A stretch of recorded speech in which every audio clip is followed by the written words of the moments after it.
Afternoon, everybody.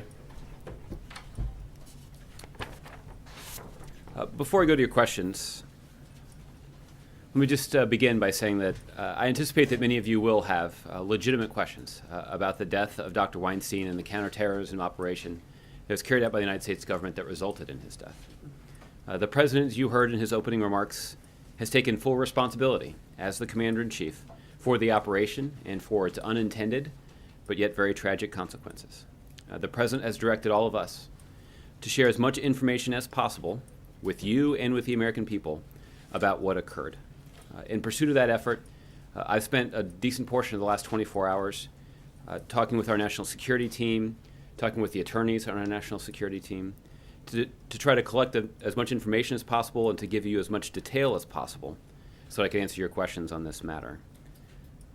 However, as you would expect, in order to protect our ability to carry out counterterrorism operations, there are some details, including some very basic details, that I will not be in a position to discuss. So, for example, I'm not going to be in a position to talk with precision about where this operation occurred, and I'm not going to be able to talk in much detail at all about how this operation was carried out.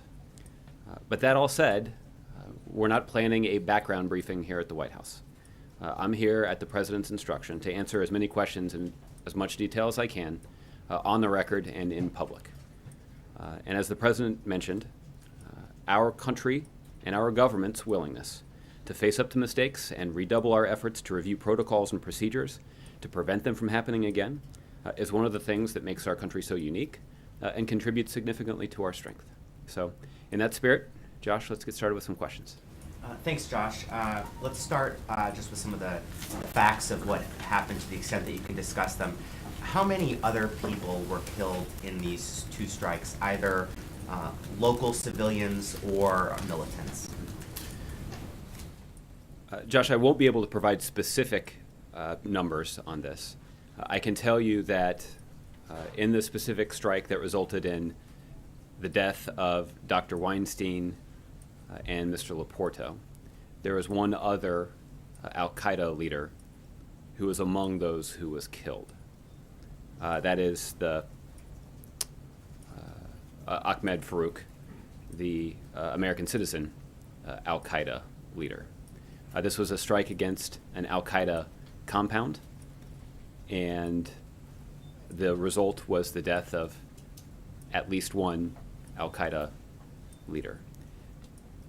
I can tell you that the assessment that we have right now does not raise questions about additional civilian loss of life.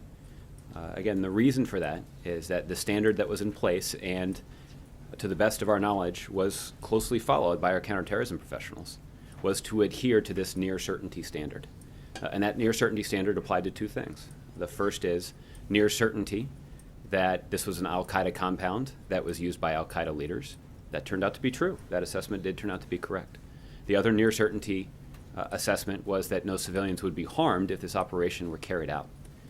Unfortunately, that was not correct, and the operation led to this tragic unintended consequence. And there's very little at this point that we know about the Ghedon operation. Who was the target of that operation, and were others killed in that strike? Josh, I can tell you that Mr. Ghedon was not specifically targeted, but in a fashion that was similar to the operation that we were discussing that resulted in the death of Dr. Weinstein and Mr. Laporto. The operation was against an al-Qaeda compound. So again, this was a scenario where U.S. officials had determined with near certainty that an operation could be carried out against an al-Qaeda compound that was frequented, or at least where at least one al-Qaeda leader was located. And that operation did result in the death of Mr. Ghedon. So are you saying basically that there were not specific individuals that were being targeted in that strike, but more the U.S. knew this was a place al-Qaeda guys went, and so the U.S. struck there under the presumption that they'd be likely to take out some al-Qaeda operatives by striking that location? Yeah, based on the intelligence assessment, they could conclude with near certainty that this was an Al-Qaeda compound that was frequented by Al-Qaeda leaders, or at least an Al-Qaeda leader. There's one other element of the near certainty standard that applied to the first operation, the one that resulted in the death of Ahmed Farouk. And that is that there were hundreds of hours of surveillance against that particular Al-Qaeda compound. And this surveillance included near continuous surveillance in the days leading up to the operation. And that is what led to the near certain assessment that it was an Al-Qaeda compound frequented by an Al-Qaeda leader and did not include, or that civilians would not be included in an operation against the compound. Obviously, the latter assessment was incorrect. We know these strikes took place in January, but you said in your statement this morning that the U.S. Recently confirmed, what had happened and that these individuals had died. Can you tell us when exactly was that? Are we talking days, weeks, months ago? And how long did you wait after coming to those conclusions before informing the families of these hostages? Josh, this is a good question, and let me try to explain how this process works. When a counterterrorism operation is carried out, it is followed by a battle damage assessment, where our intelligence professionals evaluate the region or the area where the operation was carried out to determine the results of the operation and whether or not, if any, civilian casualties occurred. And in the process of carrying out that battle damage assessment that draws on multiple sources of intel, there was some indication that Dr. Weinstein had been killed. This was not, in the early stages, linked directly to the U.S. government operation. So as intelligence was collected that indicated, or at least raised questions about whether or not Dr. Weinstein was still alive, the intelligence community that had been devoting significant resources to trying to find and rescue him began to explore more completely whether, in fact, Dr. Weinstein was dead and to try to learn the circumstances of his death. And only in the last several days did the intelligence community reach an assessment with a high degree of confidence that Dr. Weinstein had been killed in a U.S. government counterterrorism operation. The president was briefed by his national security team very soon after that high confidence assessment was completed. Upon receiving that assessment, the president directed his team, as I made reference to declassify as much information as possible about this specific operation for two reasons. One is to provide details to the families, and two is to be candid with the American public and with the world about what had happened. And the president mentioned in his statement how he believes the United States derives important strength from having the confidence and courage to face up to mistakes when they are made, even when they are as serious as this. And I guess he would say, particularly when they're as serious as this. Let me say one other thing about our communication with the Weinstein family, and that is that there was an open line of communication with the Weinstein family. The Weinstein family was very aware, as they indicated in their statement today, that the U.S. government was working diligently to try to find Dr. Weinstein. And when there was intelligence indicating the possible death of Dr. Weinstein, that information was also shared with the family. But again, it was only after the high confidence assessment was completed in the last several days was the family informed that the intelligence community does assess that Dr. Weinstein was killed in a U.S. government counterterrorism operation.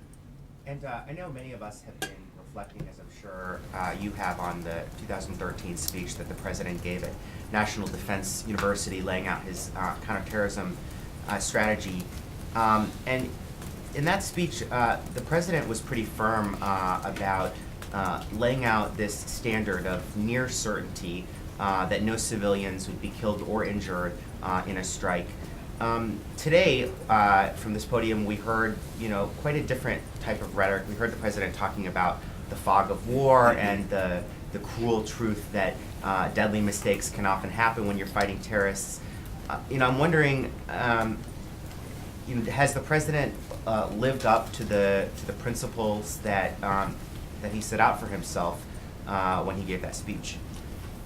The president has absolutely lived up to the principles that were laid out in that speech. Prior to giving that speech, there was not a lot of clear guidance. There were not clear, or at least the protocols were not as clear as they are today, about how these kinds of counterterrorism operations should be carried out.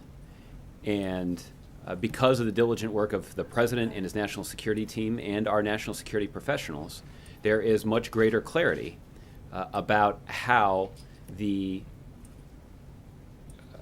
our counterterrorism officials can both use our significant capabilities to protect the American people while also living up to the very high standards and values that the president expects. And so that is what the goal of those protocols and those reforms that the president laid out in the speech. What's also clear, and what I would also readily admit to you, is that in the aftermath of a situation like this, it raises legitimate questions about whether additional changes need to be made to those protocols. Again, to put it more bluntly, we have national security professionals who diligently followed those protocols based on everything that we know so far. They followed those protocols, and yet it still resulted in this unintended but very tragic consequence. And that's why the president has directed his team to conduct a review of this particular operation to see if there are lessons learned, reforms that we can implement to this process. What I can also let you know is that there is an ongoing Inspector General review of this matter, so that there will have an opportunity for someone to take an independent look at this particular operation and also offer up recommendations for changes that could be made that could do more to prevent these kinds of, again, tragic unintended consequences from occurring in the future. And lastly, on this issue of reviewing what happened, there's been a flurry of statements this morning from members of Congress, not only joining the president in offering condolences, but promising rigorous oversight from some of the relevant congressional committees. Does the White House feel that Congress has a role to play in figuring out what went wrong here and how to possibly prevent it from happening again? Well, Josh, I can tell you that the president believes that Congress does have a very important oversight role over these kinds of programs. That's why in the president's National Defense University speech that he delivered a couple of years ago, he made clear that when these kinds of counterterrorism operations are carried out, the relevant members of Congress are briefed about each operation. And that is an indication of the seriousness with which the administration pursues cooperating with legitimate congressional oversight. And I can tell you that as these intelligence assessments about the death of Dr. Weinstein and the ultimate high confidence assessment that he'd been killed in a U.S. government operation was shared with the president, that information was also shared with relevant members of Congress. Okay? All right. Jeff? Josh, will the U.S. government provide compensation to the families of the two hostages who were killed? Yes. Can you give any details about that or how much? I'm not aware of what the details of that compensation is, but I can tell you that compensation will be provided. To both families? To both families, to both Dr. Weinstein and the family of Mr. Laporte. Okay. How will this incident affect specifically the U.S. policy, government policy on usage of drones? Well, Jeff, there are certain aspects of the specific operation that I'm not going to be able to discuss, including how the specific operation was carried out. But I can say a couple of things as a general matter. The first is the president, and I had an opportunity to talk about this with him today, believes that his top priority is keeping the American people safe. And in this particular incident, it is particularly painful and tragic that in the course of carrying out an operation that was aimed at trying to protect the American public, that American citizen, an innocent American citizen, lost his life. And it highlights the challenge that our counterterrorism professionals confront every day in terms of balancing the need to use our significant capabilities to protect the American people with the need to carry out these operations consistent with the values that we hold dear in this country. Can you address the issue of drones, though, in any way? I take it you don't want to confirm that that's what was used on this particular strike. I'm not in a position to talk specifically about how the operation was carried out. Can you talk, though, about the future review of drone strategy more generally? What I can say is that these counterterrorism operations that are critical to the national security of the United States and critical to the safety of the American people continue. At the same time, there is an ongoing review both by our national security infrastructure and by an inspector general to review what occurred in this particular operation and to make recommendations about some reforms to the protocols and policies that are in place that would make it less likely that an unintended consequence like this would crop up again. And that's not a, these kinds of reviews are not unusual. That our national security professionals, after every operation, try to review what had occurred, even when it's successful, particularly when it's successful, to derive lessons learned and to look for other ways or changes that could be put in place to strengthen our protocols, both in terms of their capabilities, but also in ensuring that they're living up to the values that are so important to our country. Mrs. Weinstein said today that she hoped her husband's death would prompt the U.S. government to, quote, take its responsibility seriously and establish a coordinated and consistent approach to supporting hostages and their families. Do you hear that criticism? And can or should the United States government be doing more to support hostages and their families? Well, Jeff, I probably should have said this earlier, but it's the president had the opportunity to do it this morning, but let me use this opportunity to convey our condolences to the Weinstein family for the death of Dr. Weinstein. And the Weinstein family right now is enduring something that's unthinkable, to contemplate the loss of their loved one in this particular manner. And our thoughts and prayers of everybody here at the White House is with the Weinstein family. And so an expression, given those circumstances, an expression along the lines of what you just read from her statement is, of course, understandable. And what she also noted in her statement is her appreciation for U.S. counterterrorism and national security professionals that had gone to great lengths to try to rescue her husband and to do their best to keep the family informed.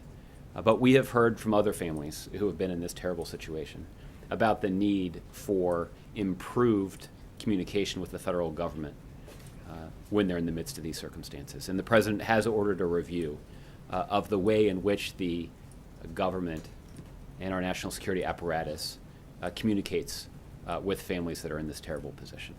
And so the president is familiar with that frustration that is understandable and is articulated in her statement. And the goal of the ongoing review is to try to address those frustrations. I don't have any announcements to make in terms of the timing for that review, but I would anticipate that review will be done relatively soon. Okay. Mike. Thanks, Josh. Two things. Following up on what Jeff asked, can you say that the use of counterterrorism operations like the one that was used in this incident have been reduced because of the review that's ongoing? In other words, are things happening less often? Are those strikes happening less often because this review is underway? Has a spigot been turned off? Let me try to answer your question this way, which is that the United States retains significant capabilities to protect the American people. And the expectation that the president has, and this is mentioned in the National Defense University speech, is that when these operations are carried out, that they follow very specific protocols and procedures that balance the need to protect the American people with the need to adhere to very high standards in terms of preventing civilian casualties. Consistent with those protocols, our counterterrorism operations continue. And if there are reforms that are derived from the review that can strengthen those protocols or make those protocols more likely to result in successful counterterrorism operations, then the administration will act quickly to implement those reforms. And then second, I appreciate your trying to give us a timeline of when you learned what you guys learned, but there's almost no times in the timeline. So let's just real quickly, what day did this happen? Did the strikes happen? I'm not able That to. doesn't. to say. You said where or how. That's a when. Okay. Well, the when is in that same category. So you So won't- there wasn't an unfortunately, there was not an exhaustive list of things I'm not able to disclose. But the president, what we have indicated is that both of these strikes that were mentioned in my written statement this morning occurred in January. But precisely when, In January, early, late. I'm not able to say precisely when in January. Can you say then? Can you give us some sense of when the government first learned or first suspected that Mr. Weinstein was perhaps dead, not yet known that it was at the hands of the U.S., but is that February, early February, late February? I mean, give us a sense of the time of when that happened. I would say that in the weeks after the strike, there were, or in the weeks after the operation, there started to be some intelligence that indicated the possible death of Dr. Weinstein. And it was in the course of following up on those intelligence leads and developing intelligence from a wide variety of sources that the intelligence community was able to assess with high confidence that Dr. Weinstein had been killed in The a. initial assessment would have been in February, right? If it was weeks, because we know the strikes or the operations happened in January. So in February, sometime, you guys had that initial assessment that they might be dead. I don't think that the intelligence community actually reached an assessment in February. I think started hearing things. they started. Okay, and at that point, in February, they also communicated to the family, hey, we think he might be dead. I don't have a specific time frame for that, but what I can tell you is that as the intelligence community began to develop information that pointed to the death of Dr. Weinstein, that information was briefed to the president, and that information was shared with the Weinstein family. And you don't have the information because you don't have it, or because you've just, I mean, what would the security risks be of telling us a little bit with more precision when some of these things happen? Well, as it relates to, it's hard for me. I mean, I guess I get the strike itself, but you know, kind of being more precise about this seems to be in the interest of what the president just promised the American public about transparency. Well, there's no doubt that we are having a rather detailed conversation about a previously classified operation, and that is consistent with the spirit of what the president talked about in his statement this morning. I do think that for me to talk about specific timeframes when we learned a piece of information through intelligence could compromise sources and methods, and that's something that we obviously are very mindful of when talking about these kinds of matters. Okay. All right, Peter. Josh, was the president the one yesterday who first communicated to the Weinstein family that Warren Weinstein was dead? No, he was not the first person to convey that information to them. There are members of the national security apparatus that had been in regular touch with the Weinstein family to keep them apprised of the ongoing effort to try to rescue him. And so was yesterday the first time that they were told with confirmation that he was dead, though? Yes, this was the first time that they were informed of the high confidence assessment by the intelligence community that Dr. Weinstein had been killed in the context of a U.S. government counterterrorism operation. Did the president sign off on either of these strikes specifically, or keeping with the policy because there was a presumption that there were no Americans there? It was a part of policy that these strikes could continue without his official signing off on these specific operations. The president did not specifically sign off on these two operations. There are policies and protocols in place for our counterterrorism professionals to make decisions about carrying out these kinds of operations based on a wide variety of things, including an assessment of near certainty that the target is an al-Qaeda target and that civilians would not be harmed if the operation were carried out. That is a decision that is a policy that the president and his team have put in place that was, as far as we know, followed by our counterterrorism professionals. But let me just conclude the answer by saying that the president was very direct up here today when he indicated that while he did not sign off on the specific operation, he does take full responsibility as the commander-in-chief for the unintended tragic consequences that resulted from the operation.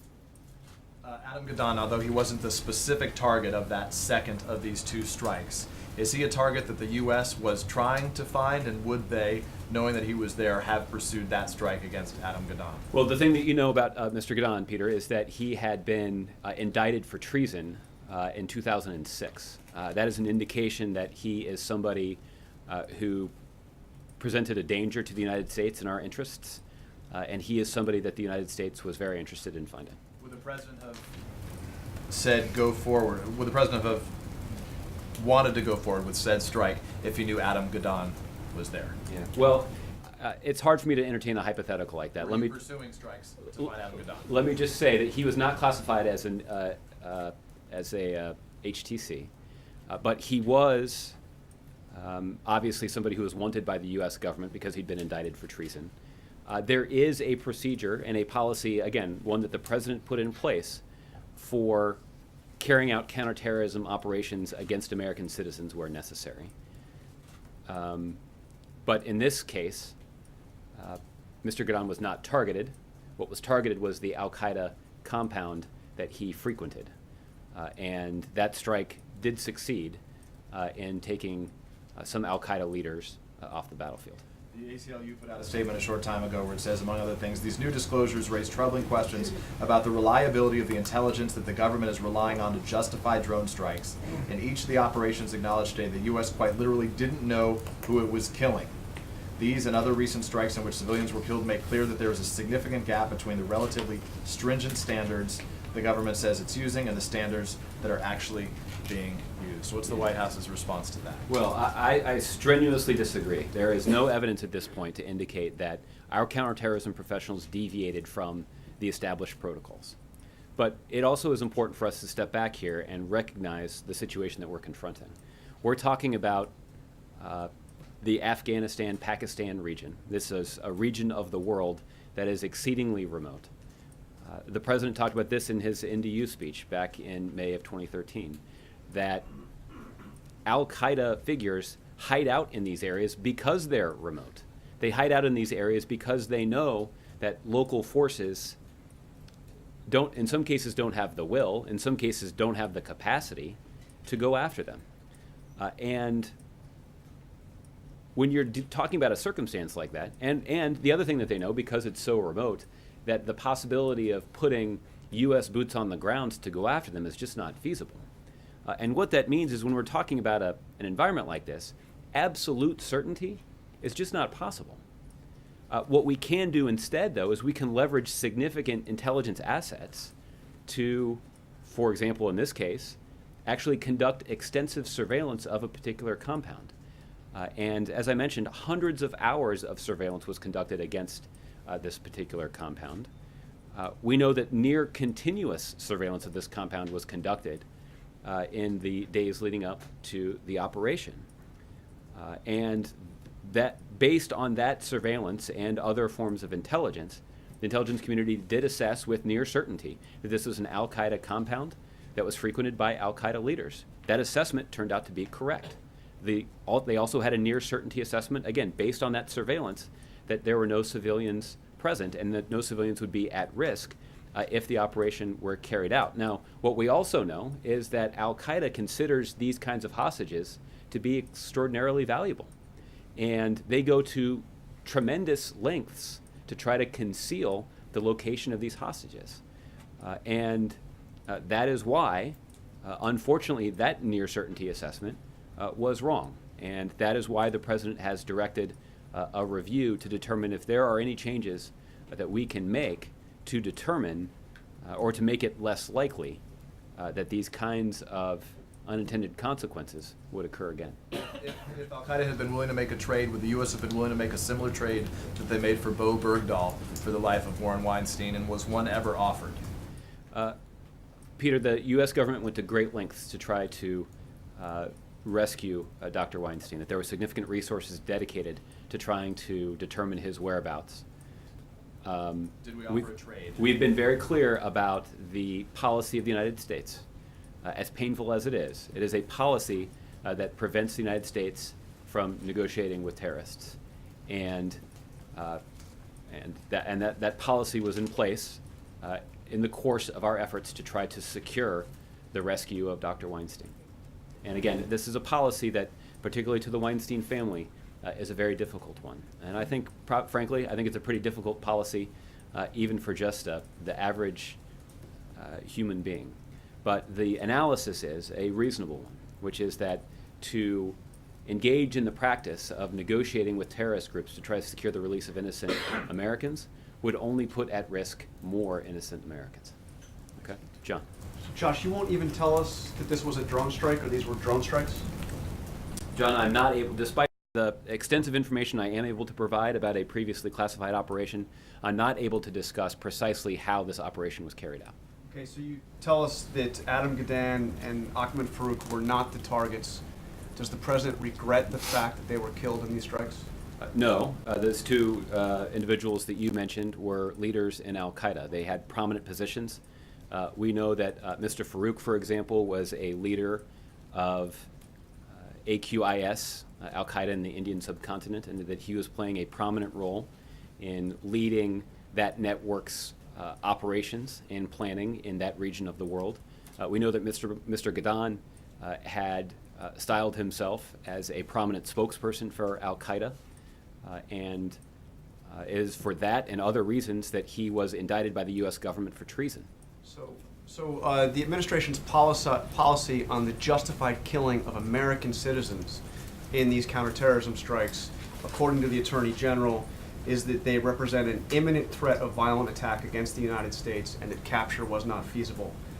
Are you saying that Adam Gadan and Ahmed Farouk represented an imminent threat of violent attack against the United States? Because that, under your policy, is the definition of a justified killing of an American. And what I'm saying is that these two Al-Qaeda leaders were frequenting an Al-Qaeda compound that had been identified by the United States. And the United States carried out a counterterrorism operation against those compounds with the intent of taking Al-Qaeda fighters and Al-Qaeda leaders off the battlefield. We do that because we know that the Al-Qaeda organization is actively planning and plotting against American citizens. We have, as is encapsulated in the authorization to use military force, the United States is at war with Al-Qaeda and its affiliates because of the way in which these affiliates are plotting and actively planning against the United States and our citizens. Okay, but what I asked is, Gadan and Farouk, did they represent an imminent threat of violent attack against the United States, which is the words of the Attorney General as to what would qualify as a justified killing of an American?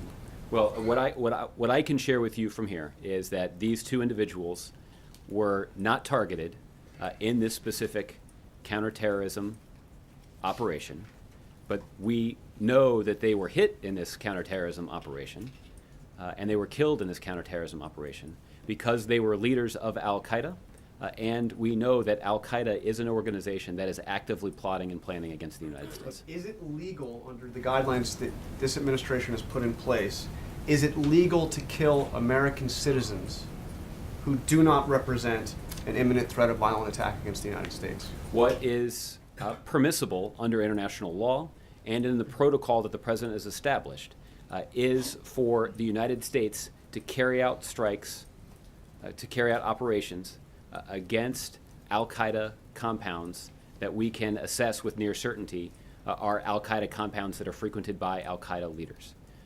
And that is the operation that took place, and that operation did result in the death of Al-Qaeda fighters and Al-Qaeda leaders who were in this Al-Qaeda compound. But would it have been illegal for you to intentionally target those two men? Well, there is a separate procedure and protocol for specifically targeting American citizens. And this is the protocol that was followed in the targeted operation against Anwar al-Awlaki in Yemen. So there is a separate procedure and protocol for doing exactly that. So if it was not Adam Gadan who was being targeted, in one strike, and it was not Ahmed Farouk being targeted in the other strike. Who was being targeted? What was targeted was what the intelligence community assessed with near certainty was an al-Qaeda compound that we assessed with near certainty was being frequented by al-Qaeda members, al-Qaeda fighters, and in this case, al-Qaeda leaders. So there was no who, there was no specific al-Qaeda leader or leaders that were being targeted? It was a compound? What was being targeted was this specific al-Qaeda compound. In both cases? In both cases, and no names attached to that. There were no, we didn't have a list of. That's correct. What we were targeting specifically was this al-Qaeda compound that was based on this near certain assessment that this is a compound that was maintained by al-Qaeda and frequented by al-Qaeda leaders. Okay, there's another story I wanted to get you on quickly. Revelations regarding donations to the Clinton Foundation and actions taken by the United States government. I want to take the second part first. In hindsight, given what has happened with Russia over the last a year or two, was it a mistake to allow a Russian company to essentially corner the market on uranium in the United States? Was it a mistake to allow that transaction to go forward, allow them to control basically a fifth of the uranium supply in the United States? John, I'm not familiar with that specific transaction. I know there's been some reporting on this today, but I can take your question and see if we can get back to you on the specific transaction that you're talking about.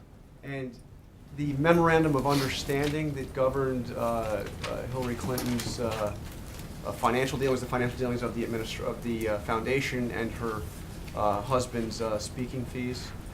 First of all, can you make that memorandum public? Because I don't think we've ever seen it.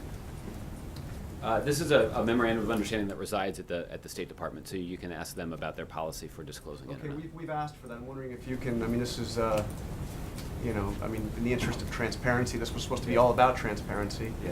Can Well- we see that memorandum? I think the goal of the memorandum was to ensure that even the appearance of a conflict of interest was avoided by ensuring that there was greater transparency and greater knowledge about the contributions that were being accepted by the Clinton Foundation for the charitable work that they do. That was the goal of the memorandum. I mean, essentially, then Secretary of State Hillary Clinton promised that she would make public the donations to the Clinton Foundation and also speaking fees for President Clinton.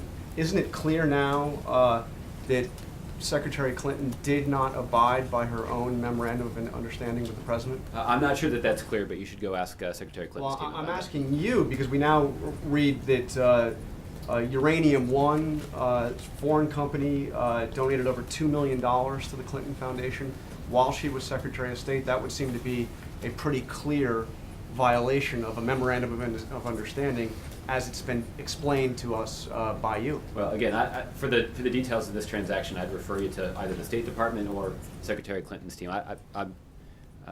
Obviously, that's not something that was reviewed at this level. And we also know that previously that $500,000 donation from the Algerian government went to the Clinton Foundation while Hillary Clinton was Secretary of State. Again, isn't this a clear violation of a memorandum of understanding that said that first of all there was going to be an end to foreign donations, and these donations donations to the foundation would be made public? Again, I'd refer you to Secretary Clinton's team about that. Can you check in on this as well? I mean, this is an understanding with the President, right? This was But you're asking about the compliance with this particular matter and whether it lived up to the standards that Secretary Clinton had set for herself, and so I'd refer you to Secretary Clinton's team to render some judgment on that. The one thing Secretary Clinton's team has referred us back to the White House on is whether or not any agency objected to that Uranium One deal. Again, that allowed the Russians to take steps towards cornering the uranium market, which seems pretty significant. Yeah. That if any, we refer this to you, has there been any objections? So will you please find out for us if there were any objections made by any agency of the United States government for the Russians making such a bold move towards cornering a significant section of the uranium I will market? take a look and see if there's information that we can provide on that specific matter. I mean, I know the other thing that has also been pointed out here is that this was a decision that other countries had the opportunity to weigh in on as well, and that seems like a relevant fact in terms of the completion of this specific transaction. I'm asking about our country, but I appreciate it. Understandable, and if there's information that we can provide, I'll try to do that. Jim? Before we get back to the operations and the news of today, I just wanted to follow up on John's question about the Clinton Foundation. Do you feel, and does the president feel, that the Clinton Foundation, that Hillary Clinton provided sufficient information about the foundation's activities while she was Secretary of State? Are you fully satisfied with the disclosure from the foundation and her disclosures? I haven't been presented with any evidence to indicate that somehow there has been insufficient information provided to the administration. And getting back to the operation, I want to ask about Gheddain one more time. Was he, you mentioned he was a prominent spokesman for Al-Qaeda, but had he moved into an operational role in any way? I don't have any additional assessment about his activities to share with you, other than to note that he was an Al-Qaeda leader who frequented this particular Al-Qaeda compound. He is somebody who did serve as the public face of Al-Qaeda in some of their communications. He is somebody that was wanted by the U.S. government, both for treason and for providing material support to terrorists. And there was an assessment of near certainty that an operation against this compound would succeed in taking out members of the Al-Qaeda leadership. And in this case, that assessment was correct. Okay. And I know there are, as we've talked about here, there are some details that you can't provide, and so I may be going through some red lights here, but what was it about the surveillance of these compounds that gave the counterterrorism officials confidence, or high levels of confidence, that these were Al-Qaeda compounds that were about to be struck? There's not additional information that I can share about the intelligence that led to the near certainty determination that was reached. Okay. And can you say whether or not these were ground forces that carried out these operations? I'm not able to discuss You can't say whether exactly they're how ground the or through the operation air? was carried out.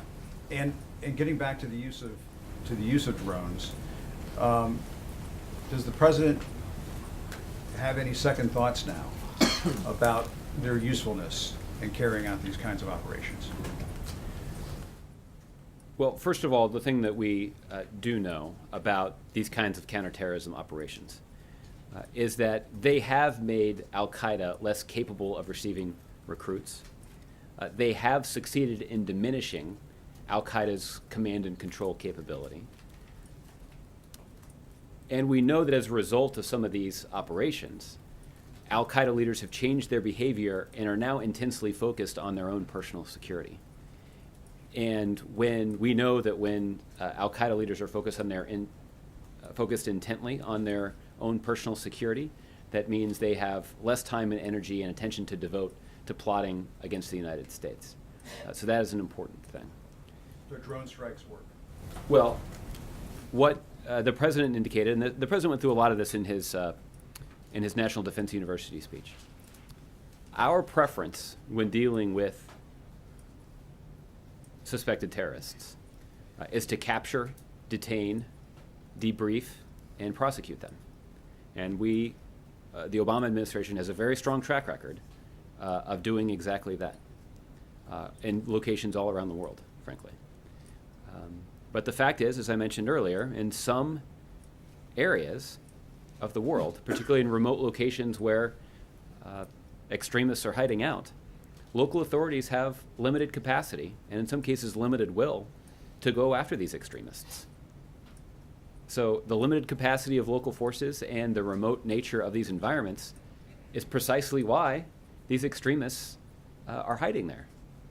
And what the president made clear, again, and he made this clear more eloquently in his National Defense University speech than I will from here, but what he made clear is we can't use special operations troops to go after every terrorist in the world, that we can't conduct an Osama bin Laden-style raid against every terrorist. There are a variety of reasons for that. One, it would be an unacceptably high risk to our men and women in uniform. Two, it would actually be a higher risk to civilian populations than some of the other capabilities that we often use. That the deployment of a large number of U.S. forces on the ground could lead to a firefight with local civilians that we don't actually have an argument with. That it could leave some local populations with the impression that the United States is seeking to occupy territory in their neighborhood. That, of course, is not true, but I think that is a reasonable conclusion. If you're living in a remote region of the world and you turn around and you see several dozen or even several hundred U.S. American military personnel. So the truth is that narrowly tailored counterterrorism actions are actually the least likely to result in civilian or innocent loss of life.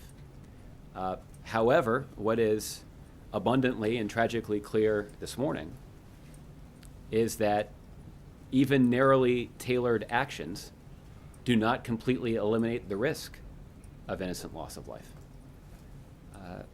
However, the president is determined to push his team, and this is a conviction that's shared by other senior members of the president's national security team, to review and, where necessary, reform the protocols that are in place to allow us to continue to carry out the counterterrorism operations that are critical to our national security, while also ensuring that those actions live up to the high standards and values that our country cherishes. One last thing, I know there's a lot of other questions in the room, but it had to have been known by counterterrorism officials that al-Qaeda leaders in compounds that they might have high certainty is an al-Qaeda compound would likely be holding Americans hostage or have the potential for holding Americans hostage. Is that a part of the risk that is taken when this kind of operation is conducted? Well, there are obviously a variety of risks that are associated with these kinds of operations. And what is clear is that our national security professionals go to great lengths to try to reach this near certainty assessment. They rely on multiple sources of intelligence. In this case, one of those sources was hundreds of hours of surveillance of a specific compound, including near continuous surveillance of that compound in the days leading up to the mission. We know that as our national security and counterterrorism professionals are trying to reach this near certainty determination, that they will seek out credible but contradictory sources, or credible but contradictory intelligence, that they're looking for intelligence that would wave them off reaching this designation or reaching this assessment. And then these kinds of assessments are also subjected to a thorough red team process, where essentially you have intelligence professionals who are not part of developing this intelligence, who will review the intelligence that's been collected to try to poke holes in it, to make sure that it actually represents the complete picture. So in all these hundreds of hours of surveillance, it just wasn't ever seen that these hostages were present, is what you're saying? Well, I can't talk in detail about what was seen in the, what was gathered in the course of conducting this surveillance, but I think it would be reasonable for you to assume that if they had detected a civilian in the compound, that they would not have been able to reach this near certainty assessment. But they did, but unfortunately that assessment was incorrect. Okay. April. Josh, I want to find out, when did the president talk to the Italian prime minister? Did he talk to him about this last week when both of them were meeting in the Oval Office? He did not. The president had a conversation with Prime Minister Renzi just yesterday. So what was the conversation, if you could tell us what was in that conversation? The conversation was relatively short and very direct, and the president delivered a message to Prime Minister Renzi that's consistent with the message that he delivered here. And the president spoke in his statement this morning about how the values that motivated Mr. Laporto to travel a great distance from his home country and from his family and try to meet the needs of the local population in Pakistan to help people find their way out of poverty. It's consistent with the kinds of values that are certainly embodied by the life of Dr. Weinstein and are the kinds of values that we cherish in this country. And I think that's a testament to the bonds and values that the United States and Italy have in common, and were on full display in the lives of Dr. Weinstein and Mr. Laporta. Was there any kind of concern from the prime minister that he was here, and with the magnitude of the situation, that it could have been discussed during their conversation in the Oval Office last Friday? No, that was not communicated to the president. So, and also on another subject, today, Loretta Lynch can get that vote that you've been, the White House has been looking for. Your comments about the anticipation of the vote? Well, that vote, as I've mentioned before, is long overdue. And we are hopeful that Senate Republicans will finally do the right thing and allow the nomination of this very well-regarded career prosecutor to come up for a vote. And we're confident that if they follow through on their promise to give her a vote, that after a long delay, she will finally be confirmed with bipartisan support as the next Attorney General of the United States. That'll be a good thing. You expect an approval today, you expect an approving vote today. That's the indication that I've received from our staff that works closely with the United States Senate. I hope that information is correct. And again, if she receives that vote today, that is a long overdue step in completing her confirmation process. Okay, Major. Josh, did the U.S. government at any time have a sense of what Dr. Weinstein was? Major, I can tell you that our intelligence professionals and our counterterrorism professionals expended significant resources to try to locate Dr. Weinstein and rescue him. And this is work that has been underway since he was first taken hostage back in 2011. So this is a long-running effort. The President was regularly briefed on the status of the effort to find him. But that's about all I can say about. Was there ever an operation to try to rescue him? Not that I'm aware of. In this assessment, was it ever raised by the Red Team or others that he might be in this compound?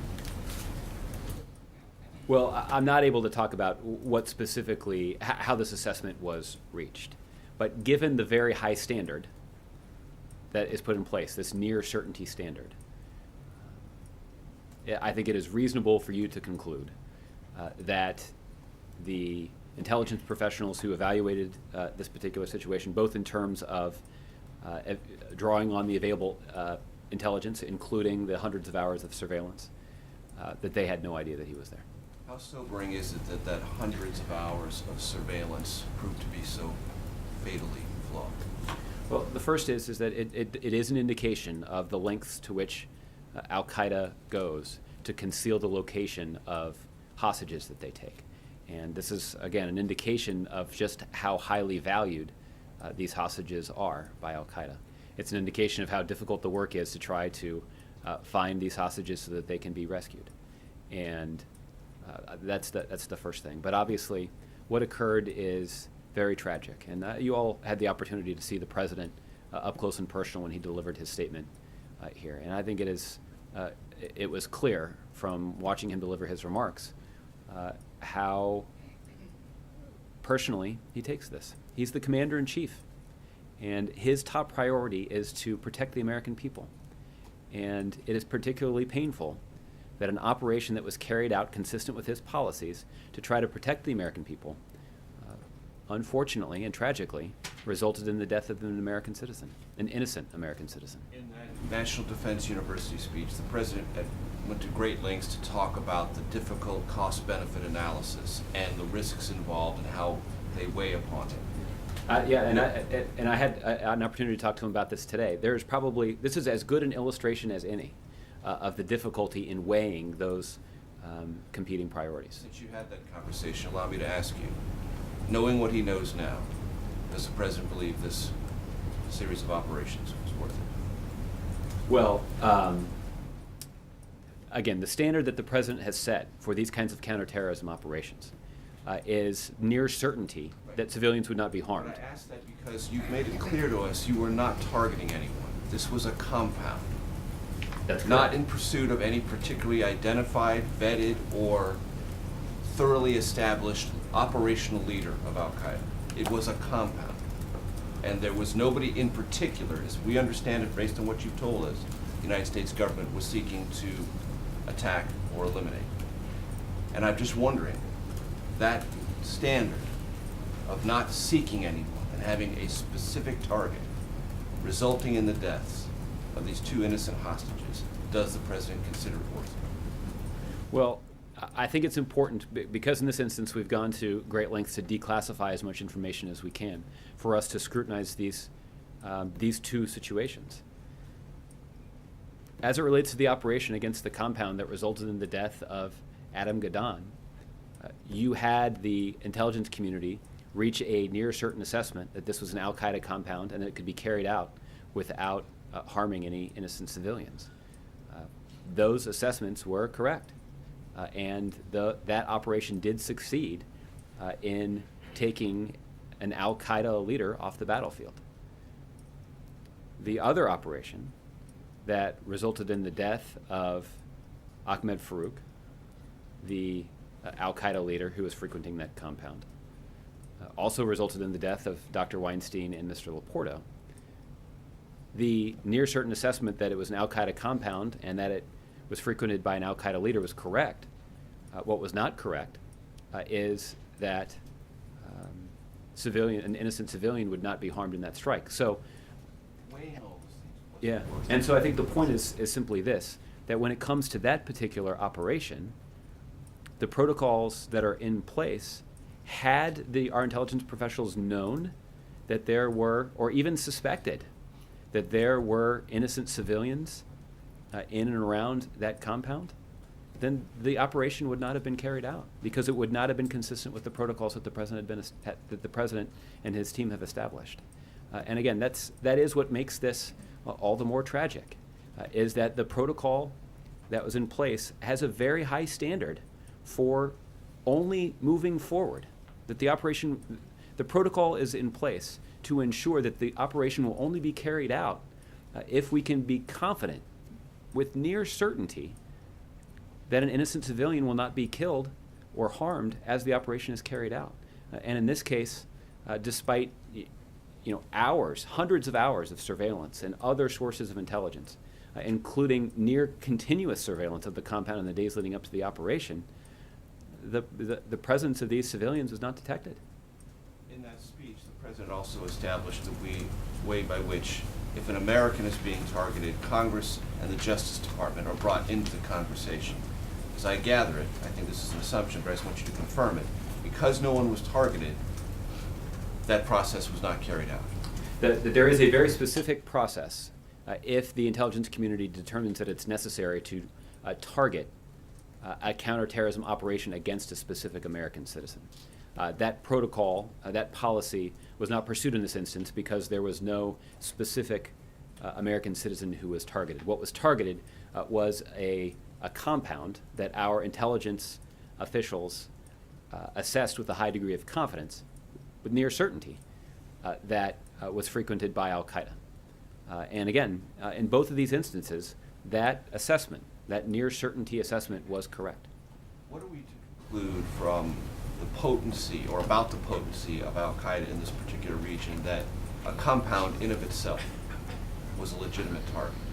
That compounds, without anyone identified within them operationally, are so threatening to the United States that they must be carried out? That suggests to me a level of anxiety about the potency of Al-Qaeda still in that region. I think what you should conclude is that it demonstrates a level of determination and resolve to continue to apply pressure against the remnants of core Al-Qaeda that still are living in the Afghanistan-Pakistan region. And we know that these kinds of counterterrorism operations have made Al-Qaeda less capable of receiving recruits, have made them less capable of exercising some command and control. And we know that it has made these Al-Qaeda leaders intensely focused on their own personal security in a way that detracts from their ability to plan and plot against the United States. And the president and his team are determined to keep up that pressure because we know that pressure is critical to the safety and security of the American people. At the same time, they're also determined in ensuring that these kinds of operations live up to the high standards that the president has set for not injuring or killing innocent people. Just to follow up on Jonathan's question about the Clinton revelations, you seem very nonchalant about them, and I'm just curious if you believe the president is comfortable with everything he has learned in the last couple of days, and that to his satisfaction, I'm not talking about the Secretary of State's compliance. This was an agreement with the President of the United States. To his satisfaction, do you believe this administration, the President of the United States, is comfortable and satisfied with what's happened, what's been revealed, and what the Secretary of State did in accordance to her agreement with him? At this point, there has not been any evidence presented that would prompt the president or anybody at the White House to be unsettled by Secretary Clinton's conduct as Secretary of State. In fact, everyone here at the White House, including the president, continues to be very proud of her service to this country as Secretary of State of the United States. Jared. I want to follow up on a couple of John's questions, specifically regarding Farouk and Gadan. Would they have been eligible targets under the criteria that John mentioned? Well, Jared, the things that I can tell you is that that neither Mr. Gadan nor Mr. Farouk. I know they weren't targeted. I'm asking whether they would have been eligible. Not only were they not targeted, they were also not classified as high-value targets. But they were and had been identified as al-Qaeda leaders. In the case of Mr. Gadan, he'd even been indicted for treason and for providing material support to a terrorist organization. So that is an indication of how serious we considered the threat from them to be. We know that Mr. Farouk was a leader in al-Qaeda in the Indian subcontinent, that he was a senior official as the al-Qaeda network was plotting and planning in that region of the world. So these are individuals who had a leading role in al-Qaeda and the al-Qaeda network, and that is why the near certainty assessment that a strike against these al-Qaeda compounds would result in the death of an al-Qaeda leader turned out to be true. I want to ask you about that indictment because you said earlier that the president has no regret for the death of Farouk or Gadan. They weren't taken prisoner. They weren't targeted directly. Essentially, a death penalty has already been carried out for a sentence, a trial for treason that will never now happen. Does the lawyer in the White House regret that this justice process wasn't able to be fully carried out? Well, Jared, these are very complicated issues, and these are issues that are considered in very painstaking detail in the speech that the president delivered to National Defense University back in May of 2013. So I certainly commend a quick look at that speech when you get an opportunity. But let me just say as a general matter that our preference, as the president said in that speech, is always to capture, detain, debrief, and prosecute terrorists. And we have a very strong track record of doing that successfully in a way that's consistent with our values and in a way that is consistent with the national security interests of the United States. But the fact remains that there are some regions of the world where local authorities have limited will, in some cases it's just limited capacity, to be able to go after these individuals. In fact, we know that that's precisely why the terrorists or the extremists are hiding out there. And in many of these cases, it's just not feasible to deploy American boots on the ground to go get them. We can't order up a special operations raid every time we suspect that a terrorist might be somewhere. In fact, to do so would to subject our military service members to an unacceptably high risk. It would pose an even higher risk to local civilian populations than some of the more narrowly tailored counterterrorism operations that we carry out that don't involve putting boots on the ground. So this is, in fact, we know that these kinds of narrowly tailored actions are actually the least likely to result in the innocent loss of life. And that's part of what makes them such an effective tool. I guess what I'm asking about is the cavalier tone here, because when you say there's no regret, but you say, we prefer one option versus the other, but no regret that they're gone, that they're dead, wouldn't it have been better if they had been brought to trial, and isn't the lack of precision here contributing to that deficit? Well, again, I think I disagree with your characterization as the attitude that's on display today as cavalier. I think we're demonstrating a pretty seriousness of purpose here. And what I would say is that I've said a couple of times now that our preference is to capture, detain, debrief, and prosecute suspected terrorists. We've done that in a large number of occasions in a way that has enhanced the national security of the American people.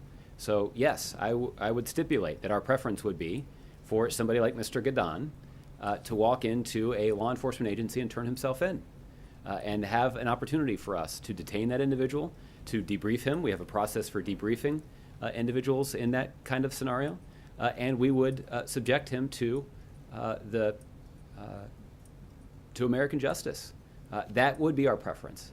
But when we're talking about these kinds of scenarios, it is just not feasible and not wise for us to deploy American boots on the ground to detain every suspected terrorist that we come across. One last one, just a quick factual one. Were any other nations involved or informed as part of either of these attacks? I can't speak to the involvement of any other countries. I can tell you that notifications, obviously, as I mentioned, were made to the nation of Italy, specifically the Prime Minister, because of the death of the Italian hostage. I can tell you that the nations of both Pakistan and Afghanistan have received notifications about this matter because the operation was carried out in the Afghanistan-Pakistan region. Were they informed before or after the attack was carried out? That the information that was conveyed to them is the same information that was conveyed to all of you today. So this was obviously a recent notification. Okay? Vicara. Thanks, Josh. I want to get this question in because tomorrow marks an anniversary, an inauspicious day. It was 100 years ago. The killing of 1.5 million Armenians in the waning days of the Ottoman Empire. The killing of 1.5 million people, is that a genocide?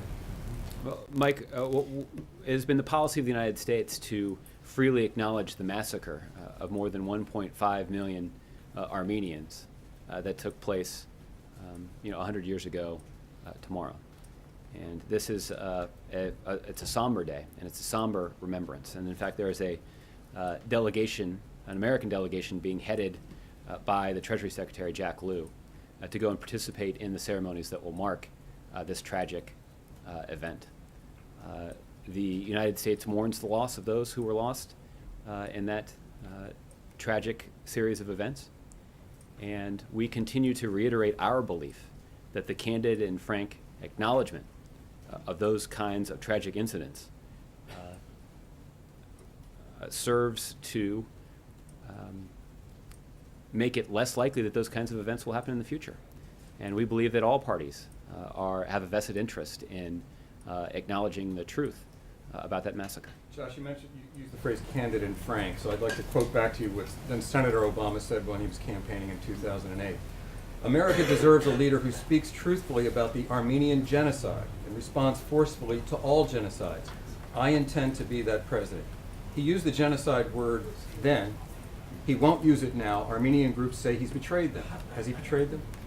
No, Mike, the president has spoken forcefully about the value and importance of acknowledging that particular tragic incident in history.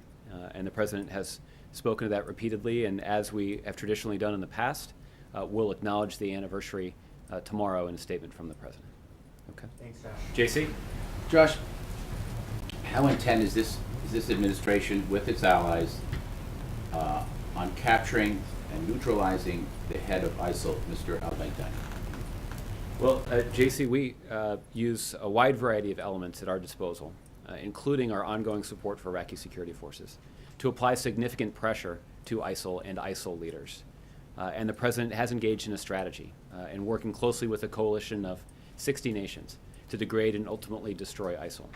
And part of that strategy involves applying pressure and, where necessary and available, taking ISIL leaders off the battlefield. And that's a strategy that we'll continue to pursue. We've enjoyed some success in that so far, and we're going to continue to pursue it. As he is the supreme leader of ISIL, as you know. Needless to say. I'm sorry? And he is the supreme leader of ISIL. Well, I think that's how he's described himself. Fair enough. Okay. Loretta Lynch has been confirmed, Josh. We'll have a statement on that shortly. What do you feel Okay. about it, though? 56 to 43, she's confirmed. That's obviously good news. If that's obviously good news, and we'll have a more robust statement from the president on that shortly. Kevin. Josh, thanks. I just want to do a little housekeeping on timing. How long between when the president was briefed on what happened and today? What's the gap there? Just about several days is the way that I would describe it, and that time period has been used over the last several days to work to declassify as much information as possible about these two specific operations. In 2012, the New York Times, in an article about the administration, made the suggestion that there is a briefing, sometimes including about 100 members of the administration and security, by video teleconference, whereby the administration engages in sort of, for lack of a better description, pick who's next in line, who's the next target. And I'm curious if Gadon in particular was one of these so-called next in line targets that the administration was looking for. Well, Kevin, what I'll say is that neither Mr. Gadon nor Mr. Farouk was considered to be a high-value target. We obviously were mindful of the risk posed by those two al-Qaeda leaders, but they were not considered to be high-value targets. And I think I remember the story that you're referring to. It was after that story ran that the president gave the speech at National Defense University, where he laid out in pretty specific fashion the kind of protocol and policy that should be followed when considering counterterrorism operations like this. And imposing that kind of order and imposing those kinds of reforms to the system that would contain the way that those decisions are made was an important national security achievement. That it's important that our policies and protocols are able to adapt to our ever-changing and improving capabilities. And the president's speech that he gave at National Defense University is indicative of his commitment to ensuring that we have an adaptive set of protocols that allows us to maximize our ability to keep the American people safe while also adhering to the kinds of values that we hold dear in this country. I'll follow up on something John was asking you about with regard to the former Secretary of State, Hillary Clinton. You said that you've seen nothing, or the administration or the president has seen nothing that would shake your confidence in her and the job that she did while she was the Secretary of State. And I'm curious if you feel like the donations to the Clinton Foundation while she was Secretary of State, some of them from foreign governments, some not previously disclosed, does none of that trouble the administration? It doesn't, Kevin, because the president and the administration continues to have a strong confidence in the decision-making of Secretary Clinton, and that she was somebody who served this country and this president extraordinarily well as the Secretary of State. Mark? Josh, are you able to say or give any detail about the size of the compensation package you mentioned earlier? I don't have those details. I'll see if we can get some more details about that precisely. What I can confirm is that both Dr. Weinstein's family and Mr. Laporto's family will be compensated. What would an amount be arrived at? I'm not sure exactly how that process works, but let me look into that. Okay. Okay. Lala? Thank you, Josh. Do you still believe that AFPAC border region continues to be the safe haven for Al-Qaeda leaders? Can you say it one more time? Do you still believe that the AFPAC border region continues to be the safe haven for Al-Qaeda leaders? There continues to be concern that there are Al-Qaeda leaders that are hiding out in the Afghanistan-Pakistan region. And because of our counterterrorism efforts, we've talked before about how core Al-Qaeda has been decimated. And these counterterrorism operations have had an impact on Al-Qaeda's ability to receive recruits. It's had an impact on their command and control capability. It's even had an impact on the freedom of movement of some Al-Qaeda leaders because they're so intensely focused on their own security now. So that pressure that's been applied to those Al-Qaeda leaders in that region of the world has had important national security benefits for the United States. It's also had important national security benefits for both Afghanistan and Pakistan, I'd point out. But we're mindful of the continuing threat. This is obviously a region of the world that's rather remote. We know that local forces have limited capability to operate in some areas of the Afghanistan-Pakistan region. And it's why we continue to use some of our capabilities in that region to protect the American people. From the information that you have shared with us since this morning, it looks like that this compound was inside Pakistan, not in Afghanistan. Is that a true assessment?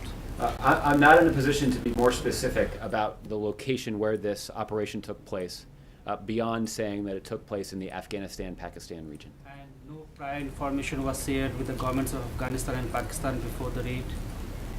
I'm not able to speak to the specific communications between the U.S. government and the governments of Pakistan and Afghanistan in advance of the operation.